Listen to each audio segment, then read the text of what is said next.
Probate cases are handled in one of two places. The first place is where the decedent died, the family member who passed away. The second place is if a trust is involved, whoever the current trustee is, the litigation is often brought in the county where they live.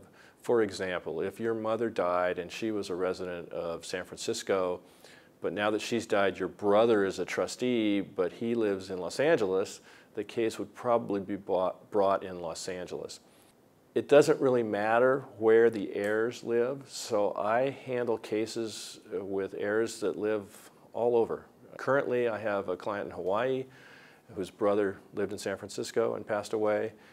I've got clients all over the state of California, Oregon, Texas, Mississippi, you name it.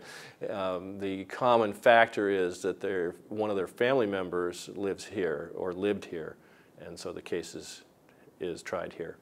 If you have questions about a potential case, we'd be happy to talk to you. Please call us at 510-832-8700, extension 14, and ask for either myself or Paul Epstein.